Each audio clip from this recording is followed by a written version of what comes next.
Merci beaucoup pour cette présentation. Merci à Madame Genani et Madame Nassar Kautsar. Ça fait plaisir de vous voir, Madame Kinsey, aujourd'hui, et de voir les gens qui sont intéressés aujourd'hui par cette journée. Alors, on va parler de l'imagerie du rhumatisme psoriasique ou appelé différemment spondyloarthrite périphérique associée à un psoriasis cutané. C'est comme ça qu'on le dénomme désormais selon l'ASAS. C'est, comme vous le savez, c'est une pathologie qui affecte le rachis, les articulations sacro-iliaques, mais surtout le squelette appendiculaire et notamment périphérique. Et on parle bien des mains et des pieds. Juste pour plus de simplicité, on va garder le terme rhumatisme psoriasique. C'est plus simple durant l'exposé. Et puis, on va voir que dans ce rhumatisme, les signes radiographiques de reconstruction osseuse sont particulièrement intéressantes et c'est ce qui marque le diagnostic par rapport aux autres arthropathies. En général, en imagerie, quand on est devant des arthropathies, pour les différencier, on voit est-ce qu'il y a des érosions marginales ou pas. C'est le signe principal. Est-ce qu'il y a des érosions marquez bien qu'on parle d'érosion marginale. Quand on n'a pas d'érosion marginale, on pense plutôt à l'arthrose ou aux pathologies qu'on appelle arthrose-like, des arthropathies métaboliques. Et donc, vous voyez, l'arthrose, c'est plutôt l'apanage des érosions centrales. Quand on a des érosions marginales, on va voir est-ce qu'il s'agit des érosions qui sont pures ou des érosions avec des images de reconstruction osseuse. Et c'est ça qui va nous permettre en quelque sorte de faire la part des choses pour faire le diagnostic différentiel des rhumatismes inflammatoires. Quand on a des érosions pures, on pense à la polyarthrite rhumatoïde, aux arthrites septiques. On va dire que ce sont vraiment les têtes. Si on a en plus des érosions marginales, des images de construction osseuse, on pense à ce moment-là au rhumatisme psoriasique et à la goutte. Donc ça fait vraiment, on va dire, le premier arbre pour commencer déjà le diagnostic. Et donc vous voyez, ce sont vraiment les trois grandes, on va dire, têtes de chapitre qu'il faut savoir différencier pour arriver au diagnostic. Et je parle bien du point de vue radiologique où on n'a pas forcément des données cliniques aussi détaillées que vous, les cliniciens. Alors, on va commencer par cette notion d'érosion marginale parce que vous avez vu que c'est très important de s'attarder là-dessus. Et donc, le premier signe à rechercher, c'est l'érosion marginale. Déjà, pour rechercher une érosion, il faut, en première étape, distinguer entre déjà une érosion et une géode. Alors, la géode, par exemple, ici, c'est une image qui a son centre géométrique dans l'os, comme vous voyez ici. Par contre, l'érosion est là son centre géométrique qui est à l'extérieur de l'os. Et donc, pourquoi c'est intéressant de faire la part des choses parce que tout simplement, regardez, Et c'est aussi le en pratique résultat en tant que de rhumato, l'érosion également un de l'os problème par quelque chose thérapeutique. qui vient de Donc, elle va nous l'extérieur. parler de Et la ça, prise en ça veut charge dire de la qu'il y a un GT comme les autres. panus qui va Donc, chez les éroder patients qui l'os ont le à ce fibrome, niveau. Et donc, c'est très important de faire la part d'abord, la première chose, distinguer entre érosion et géode. C'est très important. Après, il faut faire attention parce que même si on a des fois des images pareilles, il faut absolument que l'image soit vue sur deux incidences orthogonales pour bien faire la part des choses. Deuxième chose, bien sûr, distinguer entre une érosion marginale et une érosion centrale, parce que vous avez vu, c'est ce qui permet de faire la part entre un rhumatisme inflammatoire et une arthrose ou une pathologie mécanique. Alors regardez, vous connaissez tous ce schéma, hein, avec le cartilage hyalin qui est là, d'accord? Et puis ici, les insertions capsulaires qui se trouvent là. Et vous voyez que entre l'insertion capsulaire ici et le début du cartilage hyalin, on a une zone d'os nu. C'est une zone d'os nu qui se trouve ici, vous voyez, et qui n'est pas protégée par le cartilage. Et donc, il dit pas protégé par le cartilage. Ici, quand on a une prolifération synoviale ou un panus synovial, ça sera très facile d'éroder ces zones-là que de faire l'érosion au niveau de l'insertion ou au niveau de l'articulation. Exactement. C'est pour ça que le signe d'érosion marginale est très important parce que dans le rhumatisme psoriasique, on aura une érosion qui va toucher ces zones-là qui sont appelées les zones d'os nu, ici et ici. Vous voyez? Dans un premier temps, bien sûr. Et ça va donner ces images-là. D'accord? Alors, et donc, systématiquement, érosion marginale veut dire exactement qu'on a un panus. D'accord? Alors, le fait qu'on a regardé, par exemple, si on prend l'IRM de ce genou, on a ici le cartilage, ok, il y a là qui n'est pas vascularisé, n'est pas traversé par des vaisseaux. On a ici les insertions capsulaires par là, et toute cette zone-là, c'est ce qu'on appelle la zone d'os nu. Et c'est là où le panus va se développer. Et est-ce que vous remarquez qu'il y a des vaisseaux nourriciers par là? Eh bien, les vaisseaux nourriciers, ça fait une sorte de pertuis naturel qui facilite, on va dire, la propagation de ce panus à ce niveau. Et donc, c'est ce qui explique, la physiopathologie explique un peu la localisation de l'érosion marginale à ce niveau. Donc, ça aide pour savoir pourquoi est-ce que c'est important de faire la part entre érosion marginale dans cette zone d'os nu et érosion qui est centrale, qui est l'apanage de ce qui est mécanique et de l'arthrose. D'accord? Alors, on reprend. Vous avez compris que la synovite, que cette prolifération synoviale, cette inflammation synoviale, c'est ce qui est le début de ce rhumatisme inflammatoire et surtout psoriasique. D'accord? Et donc, on a la synovite, on a cette attaque un peu au niveau des zones plutôt, on va dire, d'os nu, mais après, quand on a le passage on va dire, de ce synovial, de cette synoviale au niveau des vaisseaux nourriciers, c'est ce qui va donner l'œdème intra-osseux bien avant l'installation des érosions marginales.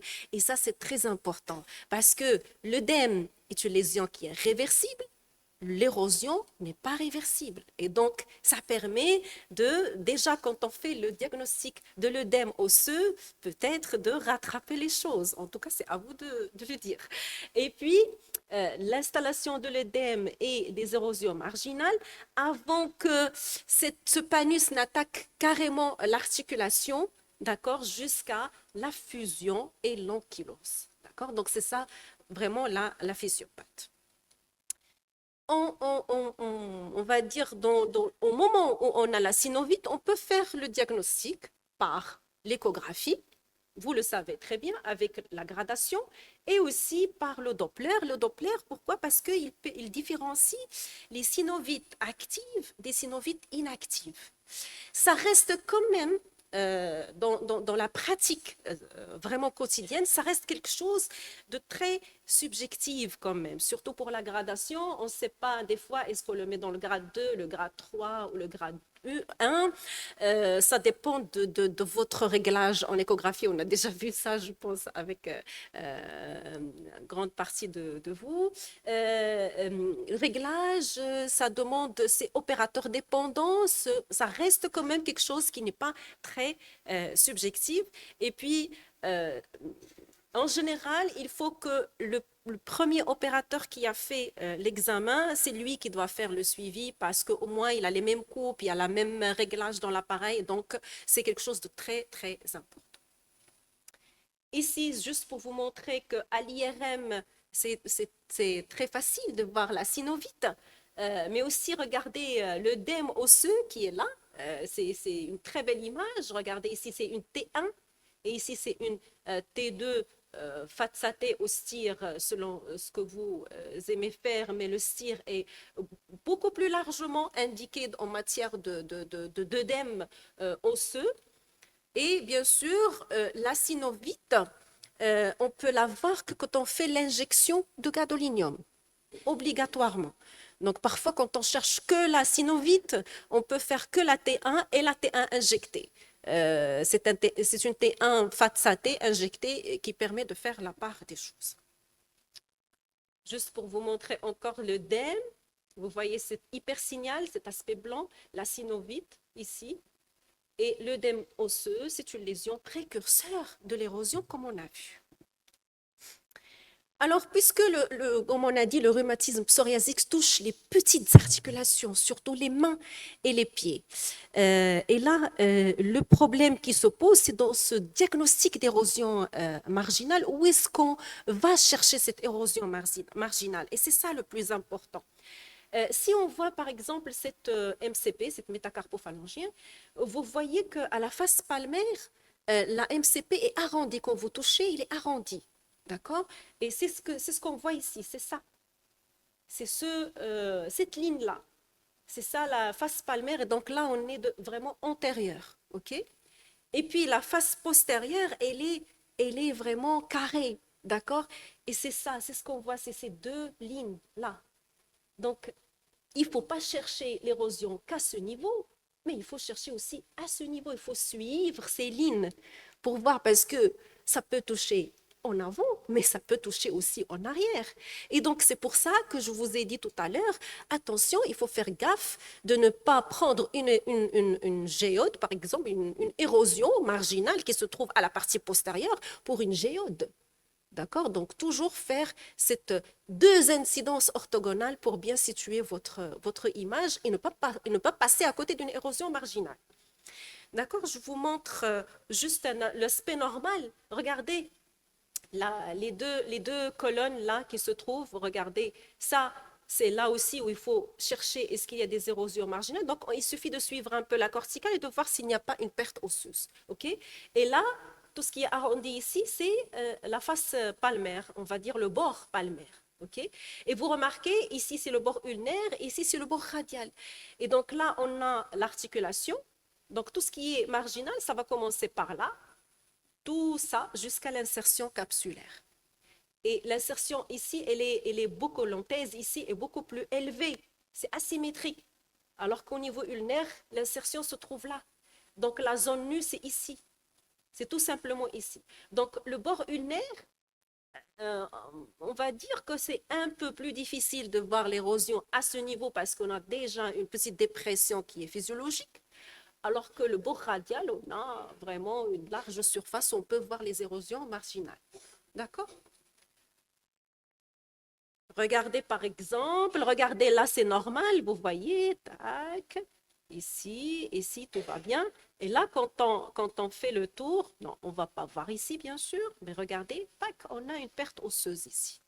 Mais quand on suit les bords postérieurs, vous voyez, il est bien. Donc, je peux dire directement, c'est une érosion marginale qui se trouve au niveau du bord palmaire, donc elle est un peu antérieure, et radiale. D'accord? Donc, ça, c'est bien. Et donc, j'ai bien localisé ma lésion, je peux la suivre par la suite. OK? La même chose ici, regardez, on a cette érosion ici, marginale, et on a une petite reconstruction osseuse au niveau de l'anthèse, d'accord? Ici, regardez, on a l'érosion ici et ici, vous voyez? Ça aussi, c'est une érosion marginale. Donc, on doit chercher ici, dans ces zones-là, et dans ce bord ulnaire, par ici aussi. Donc, voilà les zones où on peut chercher les érosions marginales dans les petites articulations. D'accord?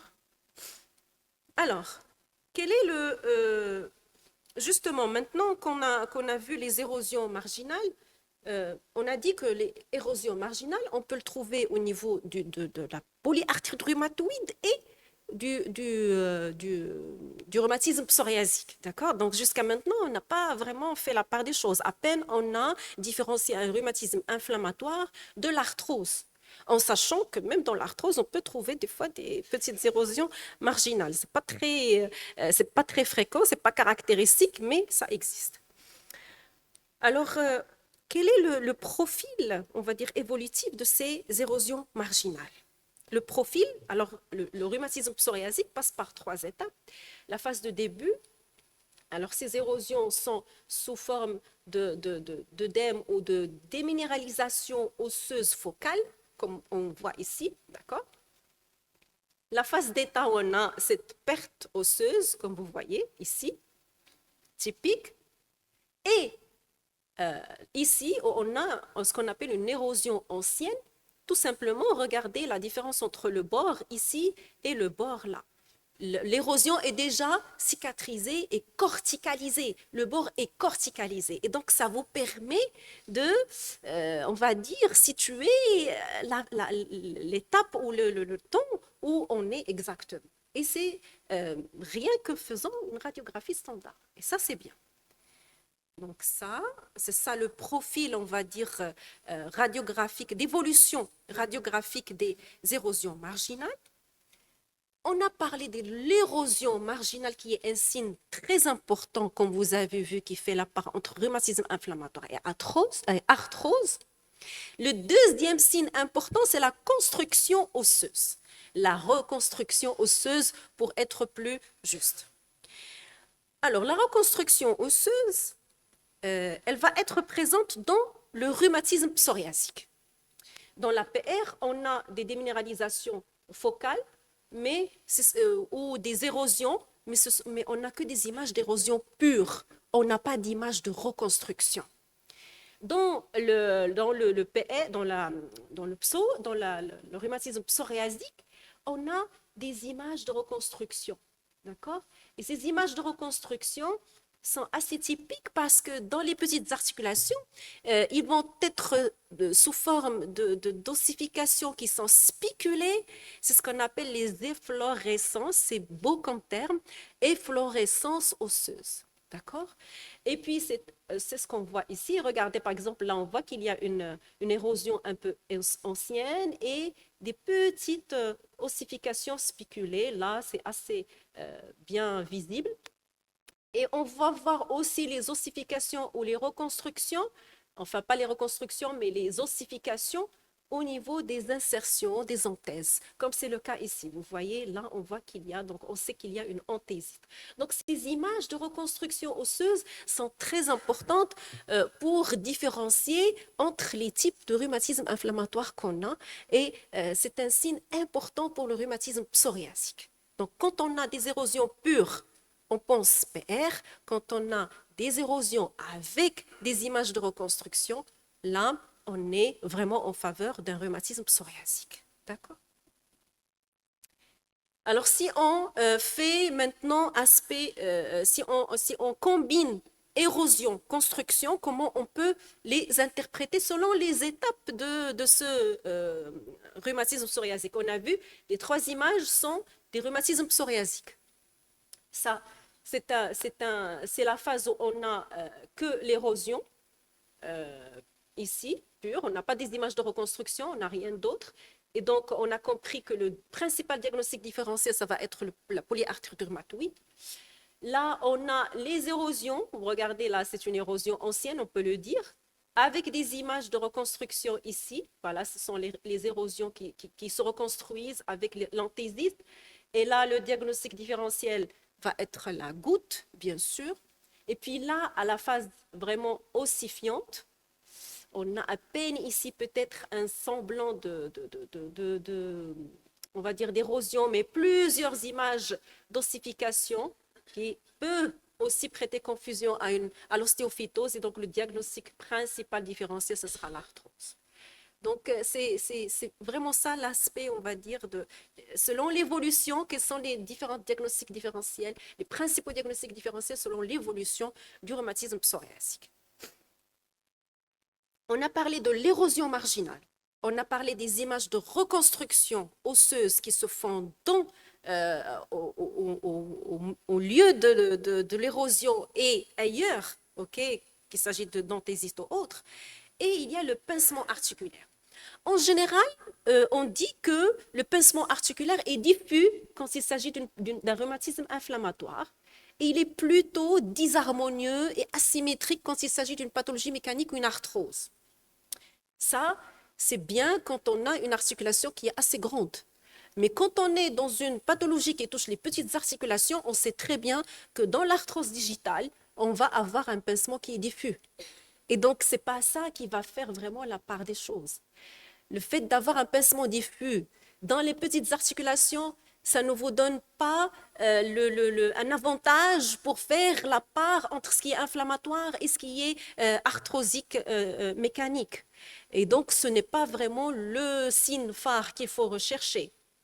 Par contre, si on a une petite asymétrie, ça, c'est bien parce que ça peut plaider en faveur de l'arthrose, par exemple. Mais le pincement diffus en lui-même ne marche pas très bien parce que sur les doigts, on sait que dans l'arthrose digitale, le pincement est diffus. Alors, qu'est-ce qui peut aider? C'est quand on a un pseudo-élargissement. Le pseudo-élargissement, regardez, là, par exemple, c'est une arthrose. On voit que le pincement est diffus. Là aussi, c'est inflammatoire et le pincement est diffus. On ne peut pas faire la part des choses pour le moment. Mais quand on a un pseudo-élargissement de l'interline, là, c'est un signe qui est évocateur, très évocateur du rhumatisme psoriasique. Et donc, voilà ce qu'on doit vraiment retenir, quels sont les signes évocateurs du rhumatisme psoriasique. Une image historique, typique, que tout le monde aime. D'accord? C'est ce qu'on appelle déjà en anglais, c'est vraiment littéraire, c'est pencil in cap. Et pencil in cap, c'est vraiment très joli. C'est le crayon dans son encrier. Ah, c'est très beau. Et on voit bon, c'est très beau à dire, mais l'image est affreuse pour le malade, bien sûr. Regardez cette déformation en cupule de la base de phalangienne et regardez l'affinement de la tête phalangienne. Vous voyez comment c'est affiné. Une chose qui est importante aussi, peut-être à voir, regardez cet aspect en condyle, les deux condyles. C'est très joli. Et ça, en regard, vous voyez, tac, tac, comme ça. Ça, c'est le normal. Et pas seulement le normal, c'est ce qu'on trouve aussi dans l'arthrose. C'est ce qu'on appelle l'aspect en mouette, en aile de mouette, en aile de mouette, voilà. Et ça, vous n'allez pas le trouver dans le pso. Le pso, il n'y a pas d'aile de mouette, il n'y a plus rien parce que c'est déformé. Dès que la prolifération synoviale rentre dans l'articulation, elle est détruite parce que l'inflammation est très importante et beaucoup plus importante que la polyarthrite rhumatoïde des fois. Elle est vraiment très déformante à ce niveau. Donc voilà. Alors, on a vu l'érosion marginale, les images de reconstruction osseuse. Ok. Qu'est-ce qu'on a? Le pincement, la particularité de pincement dans le rhumatisme psoriasique avec cette belle image de pencil and cap. Et vraiment le plus important, mais ça c'est pas seulement radiologique, ça c'est aussi clinique, c'est la topographie. C'est la topographie et la systématisation, tout simplement. On sait que dans l'APR, vous le savez, c'est une distribution qui se fait de façon horizontale. Ça touche vraiment les articulations de même ordre, les MCP, les IPP. Voilà. Par contre, dans le pso, c'est une distribution qui est verticale. On va trouver un rayon, les articulations d'un rayon qui sont touchées. Ça, c'est l'idéal pour pouvoir faire le diagnostic facilement. Mais ce n'est pas vraiment toujours le cas. Mais quand on voit, par exemple, qu'il y a une atteinte qui est asymétrique, unilatérale, avec une atteinte qui touche plutôt un rayon et pas vraiment systématisé, on va penser au rhumatisme psoriasique. Autre chose, c'est que le rhumatisme psoriasique, il touche les IPD, vraiment la distalité, les IPD, plus qu'autre chose, et épargne pendant très longtemps les MCP. Dans le PR, c'est le contraire. Maintenant, quand on a cette atteinte des IPD de façon comme ça, qui est un peu particulière, ça peut aussi rentrer dans le problème de diagnostic différentiel avec l'arthrose digitale. Ça, on le sait, mais on n'a pas que ça pour poser le diagnostic. C'est toujours un faisceau et on essaye, un faisceau d'arguments, et on essaye de voir chaque signe, comment l'intégrer dans tout le faisceau. Alors, ce sont des dogmes mais qui ne sont pas toujours respectées, mais qui marchent relativement bien. Qui marchent relativement bien. Donc ça, c'est ce qui est important à retenir. Regardez ici ce qu'on voit, une IRM, ça c'est très joli de voir cette atteinte de toute la colonne. On voit la synovite vraiment du pouce qui atteint toute la colonne du pouce. Ici, à la radio, ça ne se voit pas très bien, mais on voit des, je ne sais pas, est-ce que vous voyez des petites érosions, vous voyez, tac et tac ici. C'est digital. Là, ici, vous voyez, on voit comme des petites dépressions comme ça, vous voyez. La différence, regardez ici comment il est. Là, il est bien arrondi, lisse. Et là, on a cette, comme une morsure ici, d'accord? Ce sont des érosions marginales. Et donc, ça. Et non seulement ça, regardez aussi ce qu'on a. Regardez l'épaississement du tissu mou ici par rapport à cette partie qui doit être beaucoup plus, plus importante. L'épaississement des tissus mous qui se fait, regardez. Et ça, par exemple, peut être vraiment un début d'inflammation des tissus mous ou de dactylite. Ici, par exemple, quand on voit ici, on voit qu'il y a un début il y a des pincements ici qui ne sont pas, voilà, vous voyez. Donc, quand on a des images comme ça qui sont plutôt unilatérales, regardez, avec ici la teinte de cette IPD, d'accord? Quand c'est unilatéral comme ça et asymétrique, ça aussi c'est en faveur du rhumatisme psoriasique. Pour les atteintes extra-articulaires, on les a vues pratiquement au début, les synovites, mais aussi les ténosynovites. Les ténosynovites qui vont être volontiers digitales, c'est facile en IRM, vous voyez ici, là on a la synovite et là c'est la ténosynovite, volontiers digitale bien sûr. Les anthésites, c'est ce qu'on a vu tout à l'heure, cette ossification au niveau des anthèses, et c'est l'anthésite qui fait vraiment qu'on appelle le rhumatisme psoriasique maintenant la spondyloarthrite, c'est une spondyloarthrite, vous le savez bien. Et là par exemple, regardez, on voit la périostite ici, une belle image de périostite à l'IRM, avec même une atteinte cutanée qui peut aller jusqu'à la cellulite et donner la dactylite qui est facile à diagnostiquer cliniquement.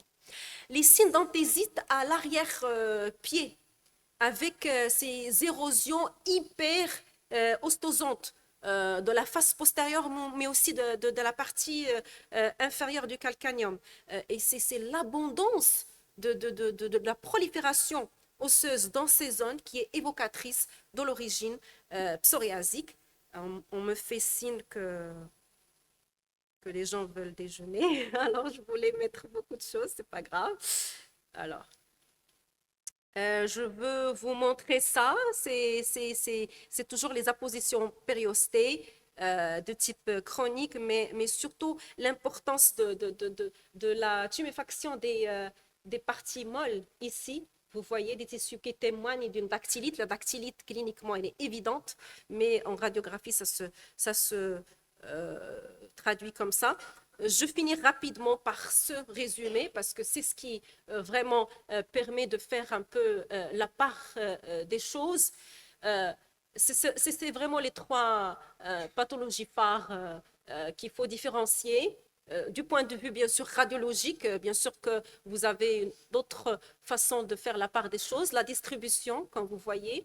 Le pincement de l'interline, en général asymétrique, mais dans l'arthrose digitale, ça fait pas, ça n'aide pas. Et donc, les érosions, regardez, marginales, on a commencé par ce signe parce que c'est très important. Les proliférations osseuses dans le rhumatisme psoriasique, mais aussi dans l'arthrose, mais on a vu que la localisation est très importante.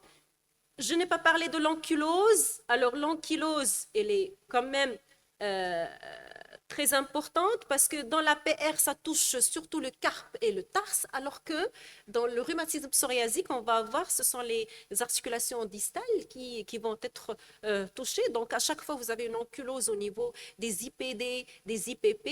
Il faut d'abord penser au rhumatisme psoriasique la belle image du pencil cap, la dactylite, pas besoin de radiographie pour ça. L'œdème osseux, on a vu l'intérêt de l'IRM et surtout la localisation de cet œdème osseux, c'est très important parce que ça permet de faire un peu la part des choses.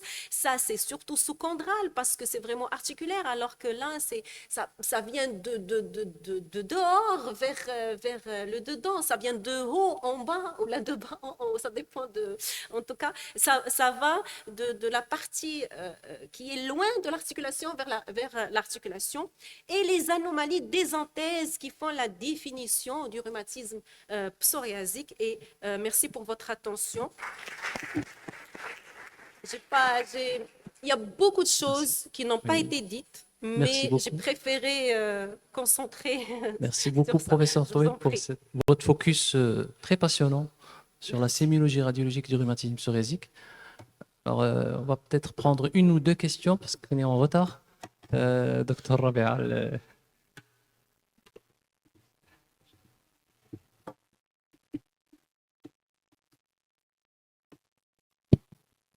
Madame Touel, je suis là. Ah oui, pardon. Merci de cette belle présentation exhaustive de la sémiologie radiologique du rhumatisme pso.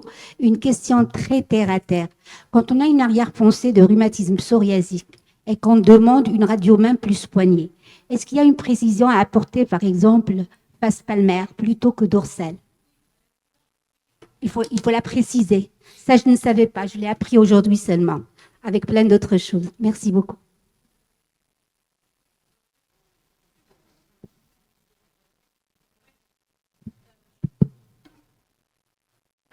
Désolée, je n'ai pas précisé la technique parce que sinon l'exposé allait prendre vraiment beaucoup de temps. Il fallait faire vite. Mais ce qui est important, sincèrement, c'est quand on voit, par exemple, même si vous ne respectez pas au début les incidences, mais quand vous voyez une image ou une anomalie, il faut absolument la vérifier sur une incidence qui est orthogonale à la première incidence. Je vais vous dire pourquoi c'est pas aussi évident de faire vraiment les choses d'une manière très droite, on va dire. Surtout pour les malades, par exemple, qui ont des déformations. On ne peut pas lui demander de faire une face comme ça ou d'une... Non, non. On va faire l'incidence de face par rapport à l'anomalie et une incidence orthogonale par rapport à la première incidence. Donc ça, c'est pour être vraiment terre à terre et pas être vraiment très straight, non, face, profil, trois quarts. Ce n'est pas toujours évident, sincèrement. Ce n'est pas toujours évident et on n'a pas ce calcul de 30 degrés, 20 degrés, non. Encore faut-il que les radios soient de bonne qualité. Ah oui. Et oui, alors pas simplement de bonne qualité, un détail très important, c'est qu'il faut que ça soit zoomé à 100%. Pris au début à 100%, ça veut dire pas pris au début à une petite taille et zoomé par la suite. Non, non, au début, ça veut dire la taille standard.